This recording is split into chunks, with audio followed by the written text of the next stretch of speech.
Hi, this is Colleen Pearl, the Cool Crone, and welcome back to my channel. In today's video, we're going to talk about how the 2024 spring eclipses will affect the royal family.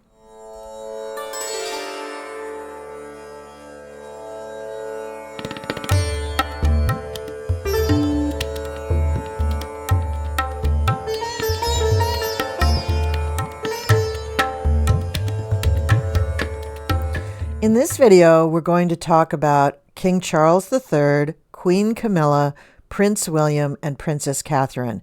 We'll take a look at their charts and see how these two eclipses are going to affect them. First, we'll look at King Charles III.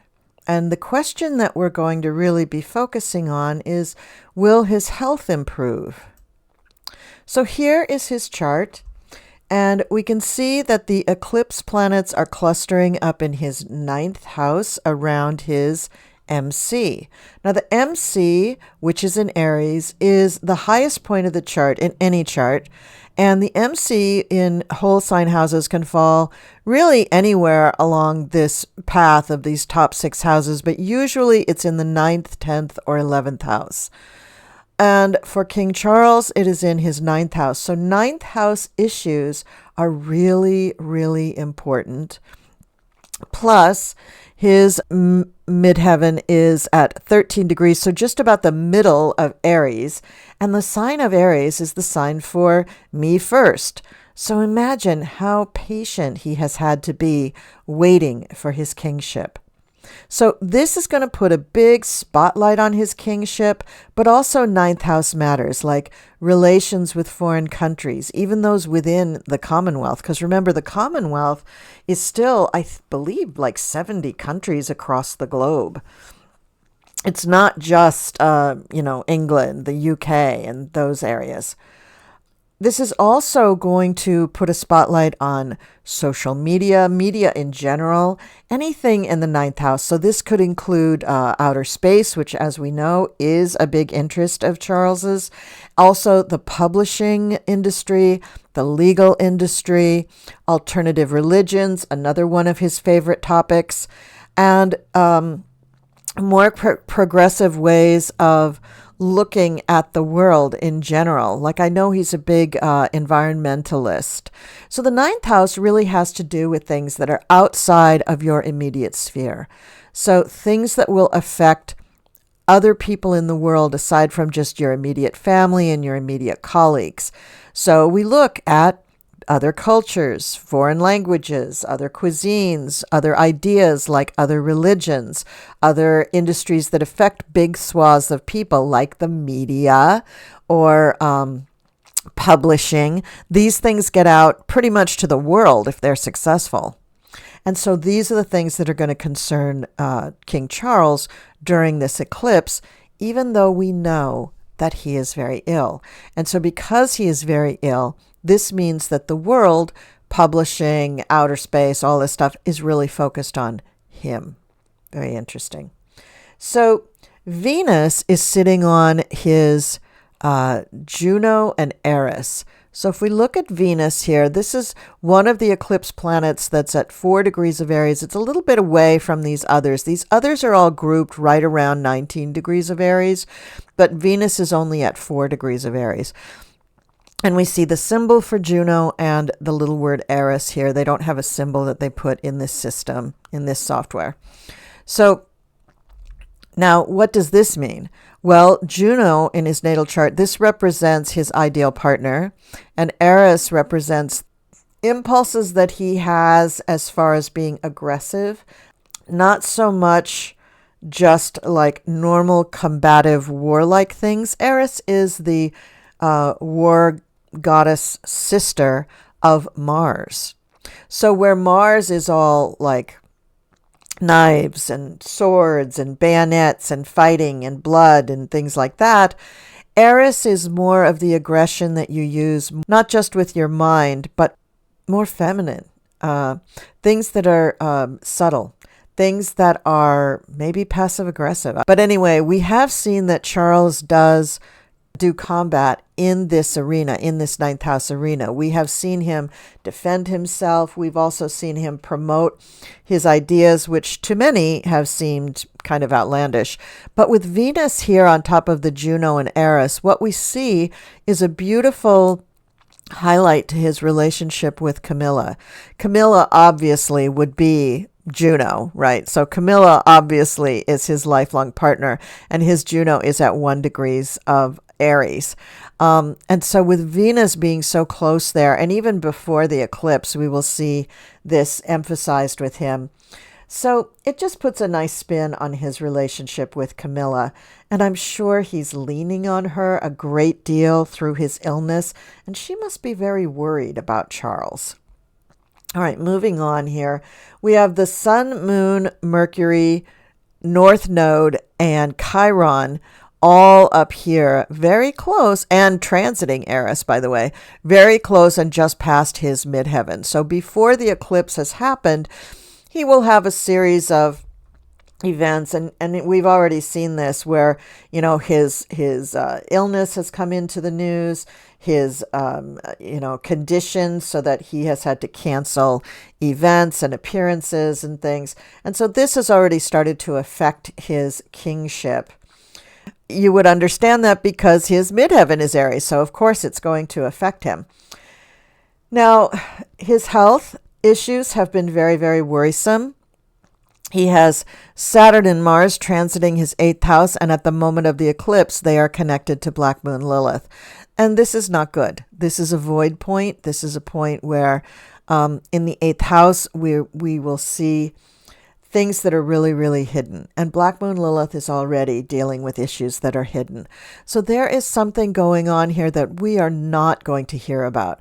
So anything that we do hear about in the news, what I'm translating in my head when I hear it is, oh, it must be a lot worse than what they're saying, or they wouldn't be saying anything. Just like when his mother became ill, I mean, they made it sound like she had a cold, and the poor woman was battling cancer for at least the last year, maybe 2 years of her life.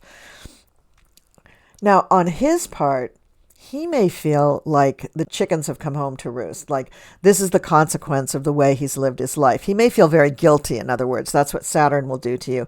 And you put Mars in there, and then you do have health issues because it is debilitating. It really drags you down. It really drains your energy.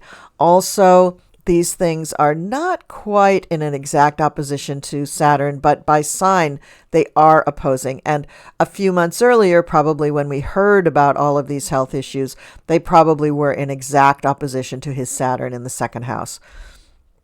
Now, the 2nd house isn't just money, it's also your resources and talents. So this has been very draining on his resources, his own energy, his body probably has taken a big hit. His ability to do his job has taken a huge hit. And he just would not do that. He has a tremendous sense of duty. And so the fact that this has taken him out of circulation for a bit is really a blow. And he may feel very much like he's at the end of his life, but I don't think he's there quite yet. Now, these two are just moving, the Saturn and Mars are just moving out of the opposition that they had from the natal Saturn, but still there because it's still there by sign. Now, it's possible that once the Sun crosses over his natal moon, which is at 0 degrees of Taurus, this is also trine his natal Saturn at 5 degrees Virgo, that this is going to trigger a decision about his kingship. And again, we're not going to hear about this. He may decide to step down so that William can ascend the throne, and his discussions with his people about how that transition will look, how they will handle it, what will happen when William steps up and he steps down and he's still alive, how will they handle all that? And I believe that this is going to start to become formalized around April 20th when we have the exact Jupiter-Uranus conjunction. Now, Jupiter and Uranus are already within orb. That means they're already affecting a conjunction energy out to everybody. And so I think that for Charles, this is the big change. Jupiter rules kings. Uranus is big change. And the two of them combining in the sign of Taurus, where he has his moon, is very, very important. Also, this is opposing his sun, and I believe that it is going to exactly oppose his sun around April 20th or 21st. And so there's going to be a big decision here. There's going to be a big change here. And again, I really don't think this is going to be his demise. I think it's going to be a decision. But I think because it's opposing his sun, that is literally the planet for kingship. And, this is when he's going to say, you know what, I had it for a year and a half. That's kind of probably my max. Now, the eclipse planets are also forming a quincunx to his natal sun, which is very uncomfortable. And it usually means difficulty with the health. And remember that Charles is a Scorpio. So again, public is not going to hear his thoughts on abdication right now. We won't hear any of this. Maybe not until after his death, because he is a very private person and he doesn't really want to have all of those details known right now. It just makes him feel, to him, it just makes it feel like he's even weaker than he is. So I don't think he's going to want any of that information to come out. Now, as I said before, Saturn-Mars, this is where his health issues really started.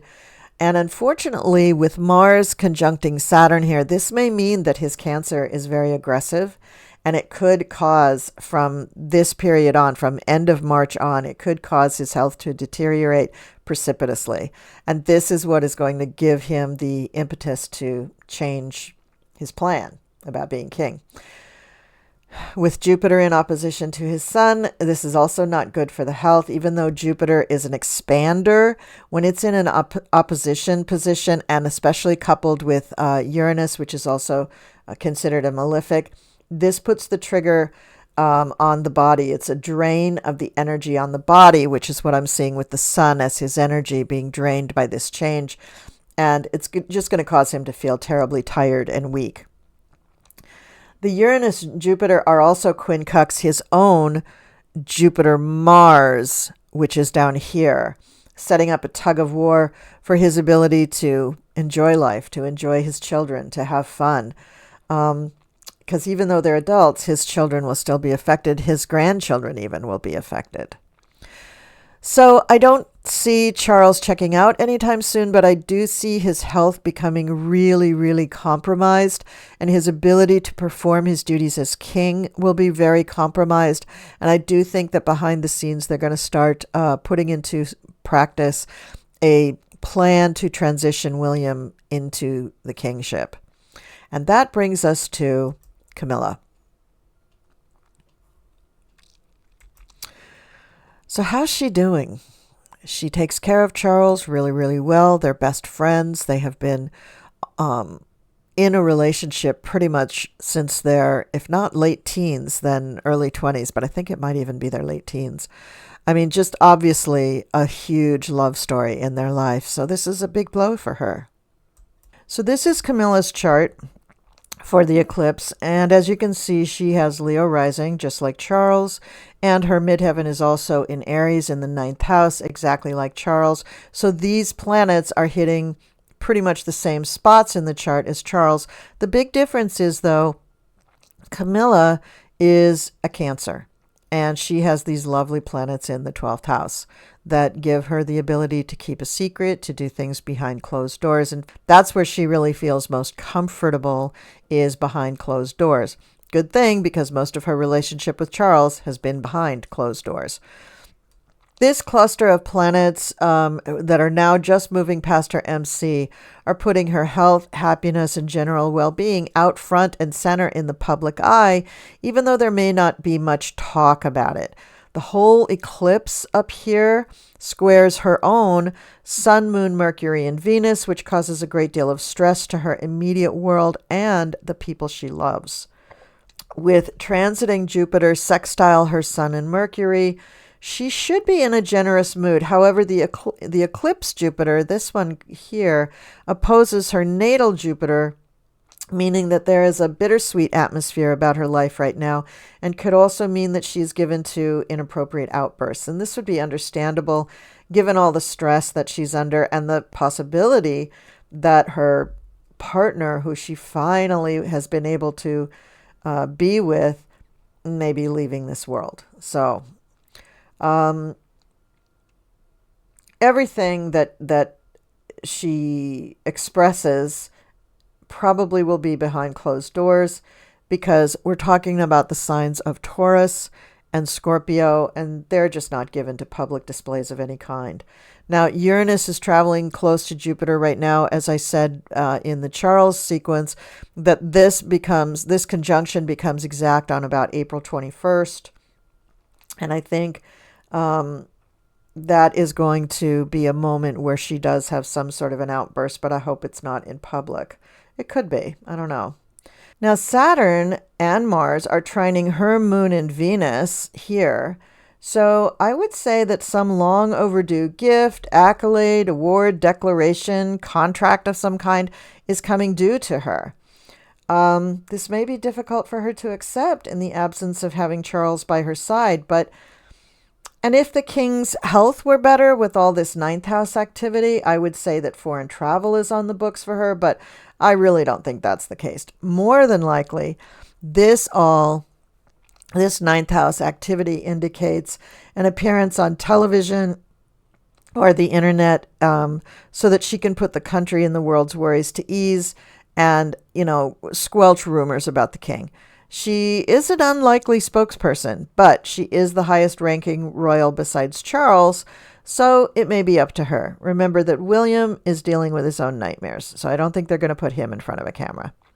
All right, let's move on to William, Prince William. And the big question for Prince William is, will his marriage survive?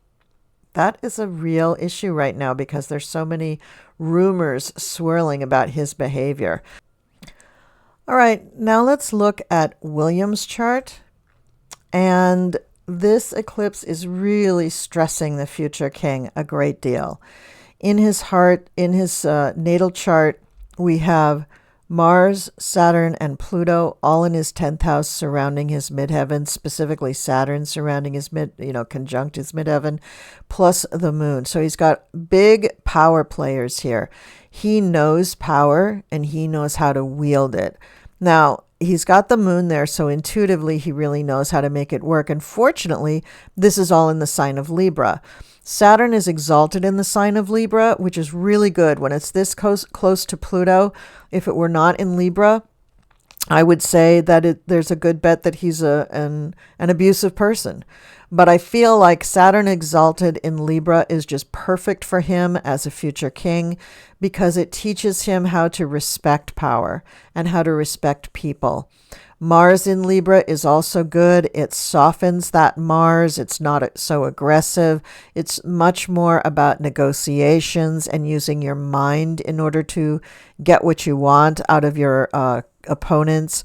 And even Pluto in Libra is just a softer Pluto, a Pluto that, again, wants to use their intellect. All of it is about negotiations, which is a real hallmark of the sign of Libra.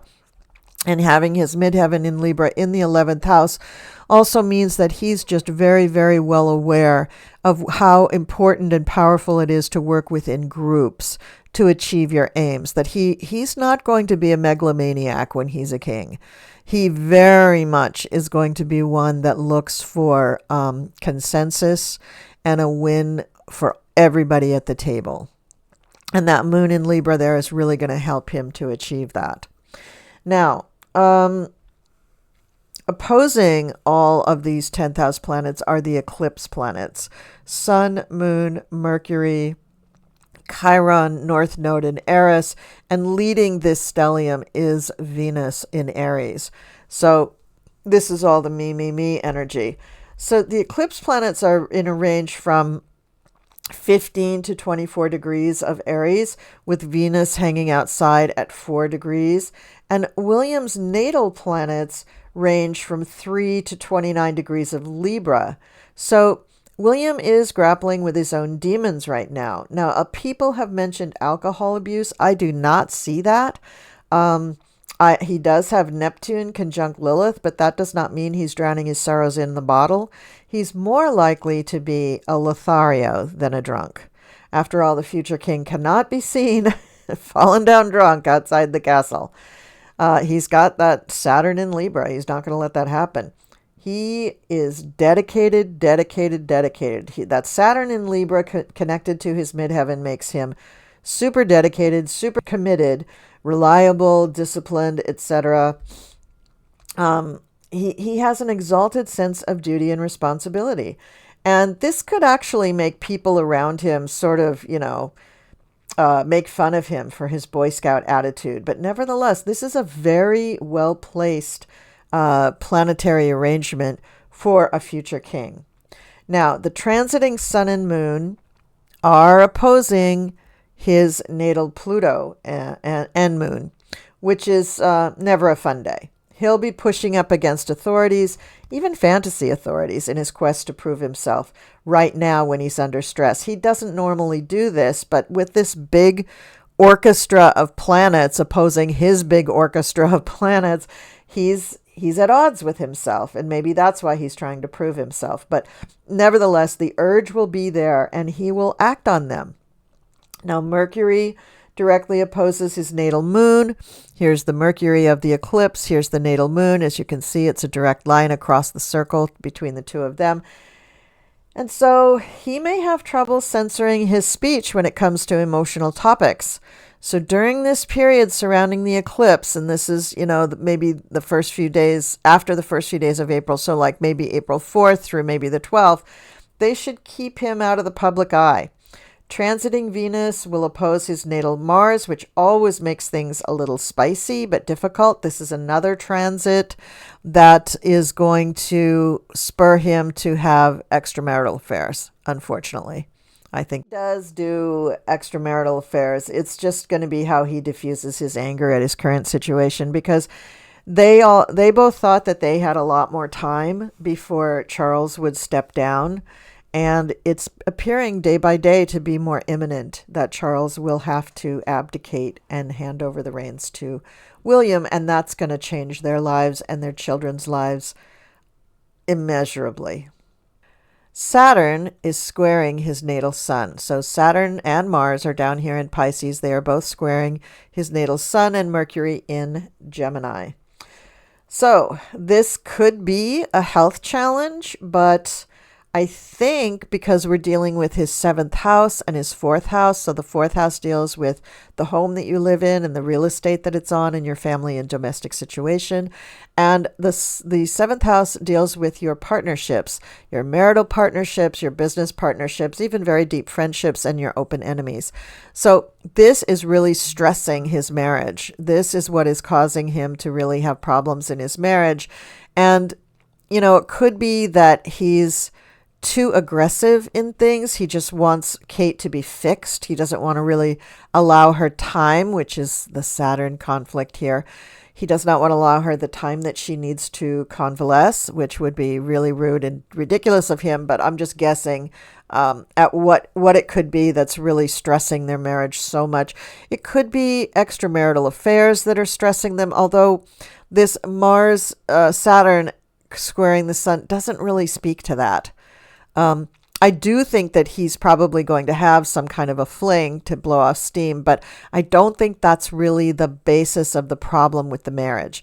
And I don't think it's drinking. I don't see anything in here that really says that he's drinking too much. Usually Neptune would be involved with that. And here's Neptune down here. It's not opposing anything. It's at the end of Pisces, the end of the mutable signs. And I do see his Neptune and Black Moon Lilith here at the end of Sag. That would be a square there. But that's the only thing that really stresses his natal Neptune. And I just don't see it. I just don't see it. I just don't think it's enough. I just don't think it's enough. Anyway, in this case of this Saturn-Mars squaring his sun Mercury, I'm wondering, why is it Kate having the health problem? I mean, this is an indicator of a spouse's health problem, but why isn't William also having a health problem? Anyway, I will answer my own question by saying that all his life he has made it his business to build himself up physically. He works out, he plays sports, he eats right. Mars and Saturn in the 11th house, which is what he has, would have made him acutely aware of how bad it looks to be weak in public. Also, given that he has Sagittarius rising, sports and physical exertion would have come very easily to him. Even though the story goes that Harry's the athletically gifted one, William is no slouch, and having a baby brother who exhibited natural sporting ability would have driven William, he's very driven, would have driven him to make sure that no one would ever see him lose to his brother. He is competitive to the nth degree, but he knows his place. He knows that, okay, well, this is what we're giving Harry. We're allowing Harry to be the athletic one because, hey, I'm going to be king. So, he has to be gracious enough to give that to his brother, and I bet he always has. He's the kind of kid that you could teach that to, and he would take it to heart, just as Queen Elizabeth took to heart the way she had to handle her sister. I think William is also handling his brother in a very similar fashion, which is very kind. And given the stressors that they've had over the last 4 or 5 years, it is a Herculean feat to handle all of that stuff. It's just been very, very difficult for all of them. All right, so now let's move on to William's wife, Catherine, Princess Catherine, and what's going to happen to her. Let's see what's going to go on with Princess Catherine. So here is her chart. Now, Catherine was born on an eclipse, unlike William, which leads me to believe that she will beat this disease, whatever it is, and go on to become Queen of England. It's her destiny. Although she's not naturally drawn to the spotlight, she's learned how to navigate it, and she does it with ease. And perhaps because she does not seek the public limelight, the public is drawn to her as she's such a down-to-earth person. Now, these eclipse planets fall mostly in her 9th house, like Charles, because like Charles, she also has Leo rising. Just not that unusual for people who are around the royal family or in the royal family to have that king sign rising. And this is another reason that I think she's going to beat whatever is going on with her. The eclipse grouping of planets, Sun, Moon, Mercury, Chiron, Eris, and the North Node, all in Aries, oppose her Saturn-Pluto conjunction. No wonder she got sick. All of this stuff was coming into line, and she was probably sick well before this. She was probably sick when these planets were back in Capricorn, which is when she had her surgery, January. And before that, probably when these planets were all down in Libra, 6 months before this is probably when she had her first indication that she actually had a problem. So this would have been the Libra conjunctions with Saturn and Pluto. And then when they moved up into Capricorn in January, they would have been sitting on her sun, which is also in a vulnerable position here, opposing her moon. And now they are conjuncting themselves up here, but opposing her Saturn-Pluto down here. So this is when, we're really seeing her fight for her life. But I do think she's going to survive. So there's a lot of energy opposing her planets for time, maturity, lessons, and underworld activity, which is the Saturn-Pluto conjunction. And most likely this disease actually has something to do with the digestive tract. Given the fact that she has had surgery, a long stay in the hospital, and such a great deal of follow-up, you don't have to be a psychic or an astrologer to figure out what all that means. It's not a hysterectomy. It's not liposuction. It's something very serious having to do with her gut area. Also, it appears to have some history, so it wasn't an emergency. It was something that's been building up over time, which is Saturn. And this would have emphasized her 3rd house stellium, leading off with Mars, which rules surgery. So it's likely, and also remember that's in Libra, so that would have all happened when the planets were back in Libra back last fall. So it's likely that the diagnosis presented much earlier, like I'm saying, probably in the fall, causing her doctor to schedule a surgery in January. In addition, there were 2 eclipses last year, April 20th at 29 degrees Aries and October 14th at 21 degrees Libra, which would have put the eclipse right on her Saturn. So it would have hit similar places in her chart. And also, like I said, that's probably the time around October when this attention was drawn to the disease. She has had Chiron sitting in her 10th house hit by Uranus and Jupiter. Uranus would have been the culprit here, with Jupiter bringing up the rear, making it worse. By Uranus hitting Chiron, it touches off some other aspects in her chart which tell the story of what is happening to her now. She's born under a sun-moon opposition or full moon, with the north node near her moon, making it an eclipse. The sun sits in the 6th house. That's the house of health. This is squared by her Saturn in the 3rd house, which forms a T-square.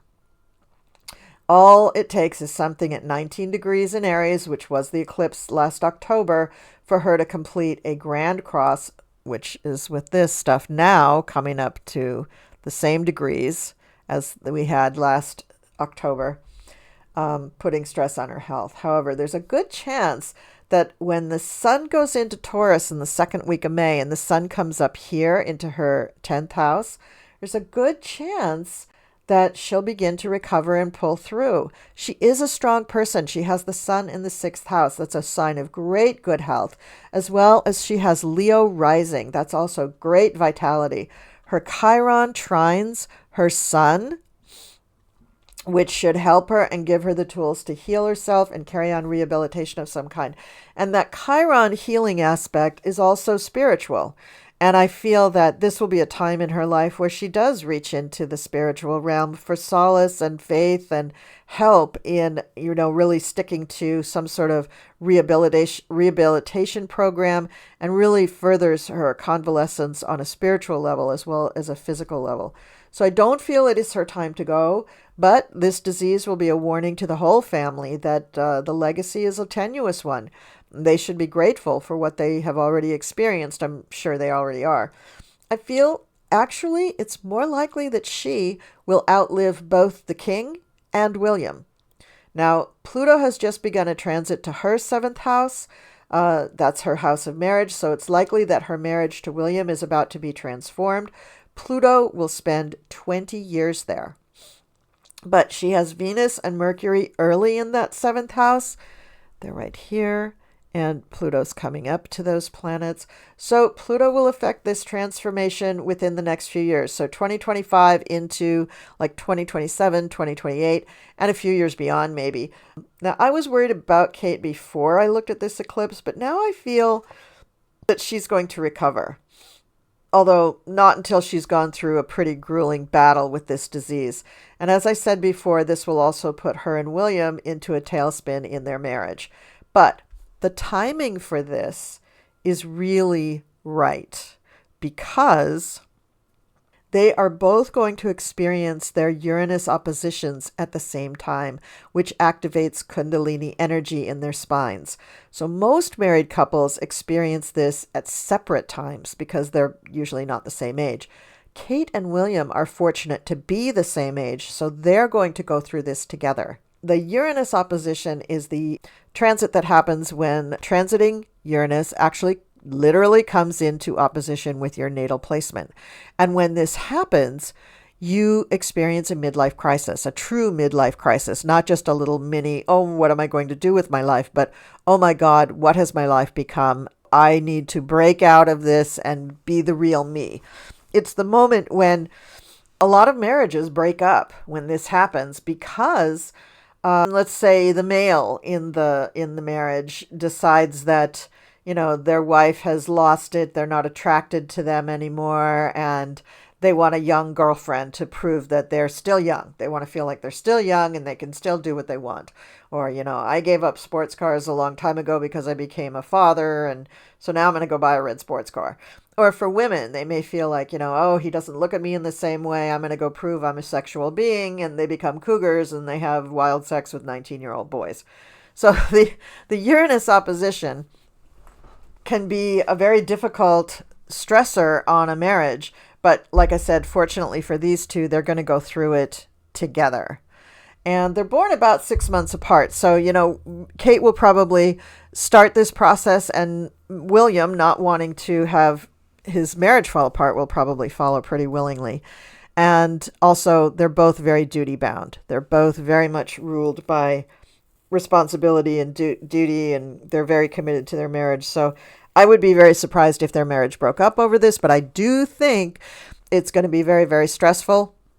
And over the next 5 years, don't be surprised if there is some sort of a, you notice that they're not together in the same places as much. They may try to take a kind of a separation by not doing a formal separation, but just spending time apart so that they can work on work on themselves, and then they'll come back together and work on the marriage together. I think, and I haven't really plotted that out astrologically, but I think that their lives are so different from most of ours. They're so much more heightened as to the drama that they're involved in, but this also gives them more acute personality traits that arm them with the ability to meet this challenge and to conquer it. So I am very optimistic about Kate. I really do feel that she is going to make it, and she's going to survive and probably outlive all of them. And I feel that William, whatever he is going through, and I honestly don't think that he's having, he may have gone out and gotten drunk a few times. I'm not saying he never drinks or he's never gotten overly drunk, but I don't think that he has a drinking problem. It's just not in his DNA. He's just way too disciplined for that. So that's what I have about all of the, well, not all of the royal family, but these 4 members of the royal family, the ones who are most publicly visible to all of us. I wish them well. I wish you well. And I thank you for watching. I'll see you next time.